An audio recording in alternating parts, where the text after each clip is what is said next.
Hello friends, my name is Nitin Gupta. Welcome back to my channel. Friends, आज हम बात करेंगे कैनरा बैंक के बारे में। कैनरा बैंक ने अभी रिजल्ट पोस्ट किए हैं और साथ साथ में कुछ अपडेट भी दिया है, जैसे स्टॉक स्प्लिट और डिविडेंड को लेकर। तो वही मैं आपके साथ डिस्कस करूंगा कि क्या अपडेट है और रिजल्ट आने के बाद मेरा क्या स्टैंड है, मेरा क्या पॉइंट ऑफ व्यू है और मेरी क्या अंडरस्टैंडिंग है, मुझे इसमें क्या चीज नजर आती है। बट इससे पहले किसी भी तरह की कोई बाइंग की और सेलिंग की मेरी कोई रिकमेंडेशन नहीं है, जस्ट एक स्टडी है कि इसमें मुझे क्या नजर आता है, जिससे मेरे साथ साथ आप भी चीजों को समझ पाए और हम साथ में मिलकर ग्रो कर पाए। चलिए चलते हैं साथ साथ इन पर। एक बार थोड़ा सा पहले पढ़ लेते हैं कि इसका नेटवर्क कितना है। तो ब्रांच नेटवर्क इसका presently the bank operates 10,500 branches and 30,000 ATM across India. It also operation 5 international branches in overseas country. तो इसकी जो 10,500 इसकी इंडिया के अंदर ब्रांचेस हैं और 5 इसकी इंटरनेशनल ब्रांचेस है, तो इंटरनेशनल प्रेजेंस भी रखता है।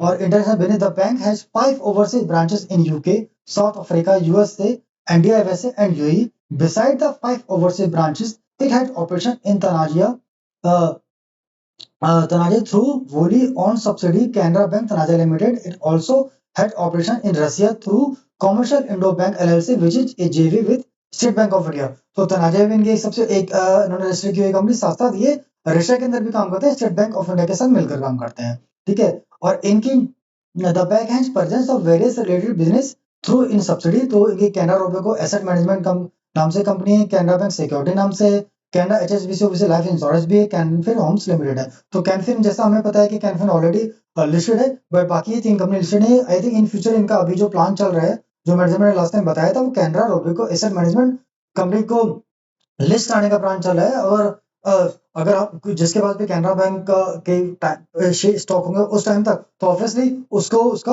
बेनिफिट जरूर मिलेगा।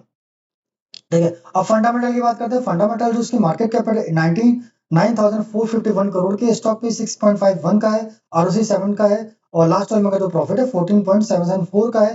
प्रमोटर होल्डिंग 16.29% के, नेक्स्ट 9.88 का है, करंट प्राइस 548 का है, बुक वैल्यू 430 की है, आरओई 19.6 है, आरओई काफी अच्छा है। प्लेजिंग परसेंट कोई है नहीं, हाई प्राइस ऑल टाइम 821 का है। और 52 वीक लो जो बनाया था 291 का बना था, उसके बाद जो हाई बना था 633 का बना था। डिविडेंड कंपनी तो अच्छा पे करती है, फेस वैल्यू 10 की है। डेट टू इक्विटी हमें पता ही है कि बैंकिंग और फाइनेंस कंपनी के पेज में जो डेट टू इक्विटी थी वो उनकी इन्वेंट्री होती है। जो भी मार्च का इन्होंने रिजल्ट पोस्ट किया, लास्ट मार्च के क्वार्टर में 24,304 की सेल हुई थी, जो बढ़कर इस बार 29,286 करोड़ की हुई। और जो नेट प्रॉफिट था 3,364 करोड़ से बढ़कर 3,991 करोड़ का, ऑलमोस्ट 4,000 ही है ये। ये अगर आप ईयरली की बात करोगे, एक मिनट इससे पहले देखो, तो हाईएस्ट एवर उन्होंने क्वार्टर रिजल्ट पोस्ट किया है लास्ट, अगर हम 3 साल का देखें तो।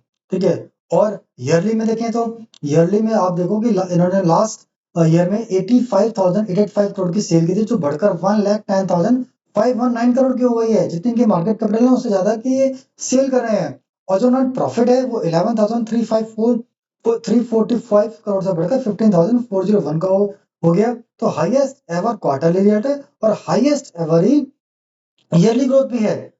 बैलेंस शीट की बात करें तो बैलेंस शीट में आप अभी मार्च के अपडेट नहीं हुए हैं, अगर आप 23 का भी देखोगे तो रिजर्व इनके पास कितना है, 76,240 का रिजर्व है, 1814 का इक्विटी कैपिटल है, इन्वेस्टमेंट कितना है 3,52,893 करोड़ कैपिटल की मार्क। और इनकी ओवरऑल मार्केट कैपिटल का साइज कितना है 99,004, 1 लाख करोड़ मान लेते हैं इसको, मगर उससे ज्यादा 3 टाइम ज्यादा 3.5% ज्यादा।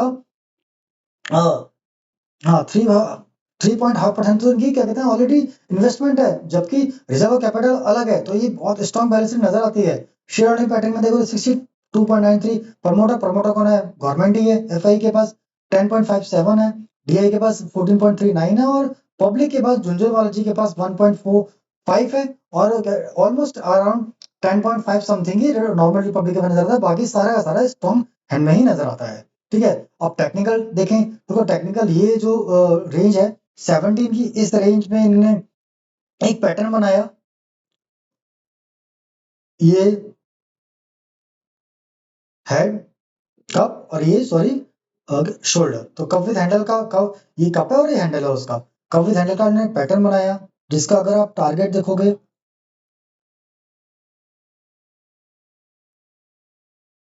टारगेट निकल कर आता है 831 का, ऑलमोस्ट लाइफ टाइम के पास निकल के आता है। आप देखो कि ये 17 का है, 17 में जो फंडामेंटल कहते हैं, 17 में जो जैसे रेवेन्यू थे ना 41,457 करोड़ की रेवेन्यू थे, जो बढ़कर 1,10,519 करोड़ के हो गए। और जो नेट प्रॉफिट था 14 जस्ट 1,411 करोड़ का था, जो बढ़कर 15,401 करोड़ के हो गए, यानी 10x से ज्यादा का प्रॉफिट हो गया।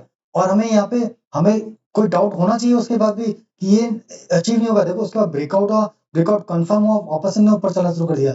अभी मार्केट करेक्शन में जो कुछ दिन से जो वैलिडिटी आई है उसकी वजह से ये डाउन है, बाकी इसमें और कोई रीजन मुझे नजर नहीं आता। अभी अगर आप करंट प्राइस से भी देखोगे तो इसमें 51% का इसमें गेन नजर आता है। किसी तरह का कोई मुझे रिस्क नजर नहीं आता। देखो ये तो है टारगेट की बात, जो एक अपडेट था। सेकंड अपडेट जो उसमें नजर आता है, देखो अभी करंट में फेस वैल्यू 10 का है, और जो कंपनी के ने अनाउंस किया था कि वो इसको स्प्लिट करेंगे ये दो। हाँ, this is to inform you that bank has fixed Wednesday 15 May as the record date for determining entitlement of an equity shareholder for the purpose of subdivision split of existing equity share of the bank, such that one equity share having face value of raise 10 rupees each fully paid up will be subdivided into 5।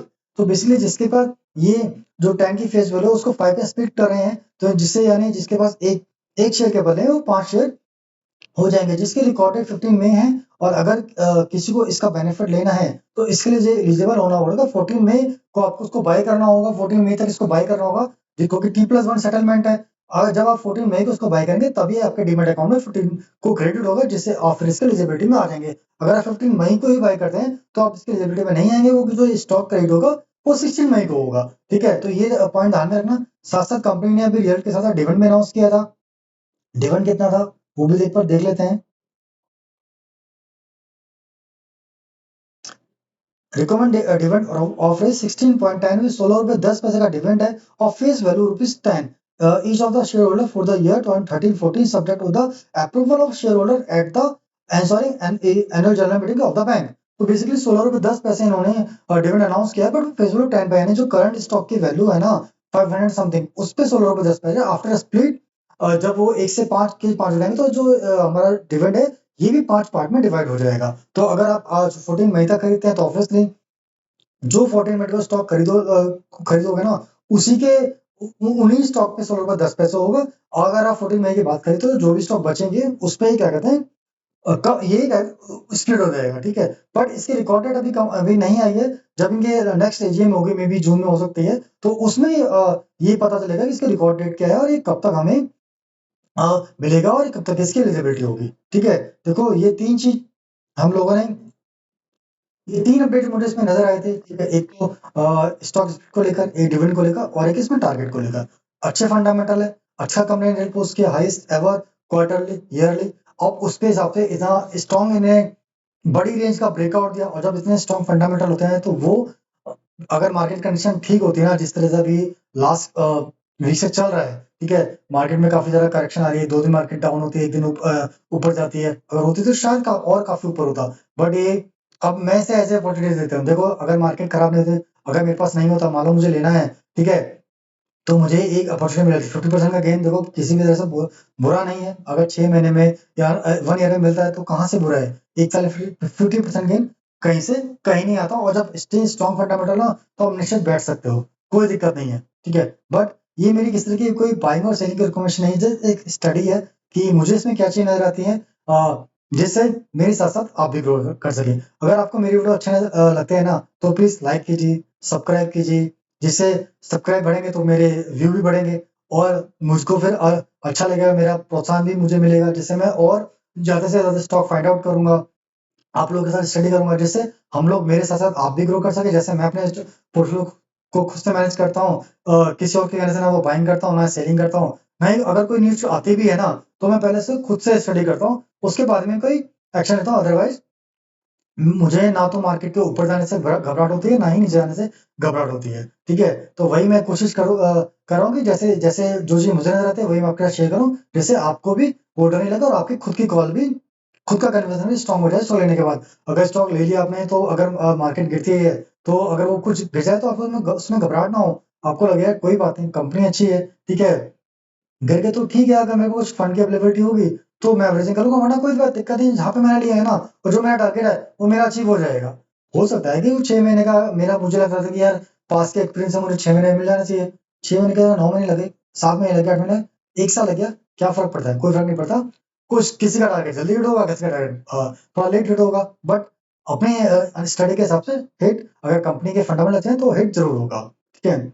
Long term में जो financial है वो match होते ही होते हैं chart pattern के साथ, ठीक है, ये मेरी अंडरस्टैंडिंग है, मेरा एक्सपीरियंस है। तो प्लीज लाइक कीजिए, सब्सक्राइब कीजिए, मैं आपके लिए ऐसे वीडियो लाते ही रहूंगा। आज के लिए इतना ही, धन्यवाद, जय हिंद।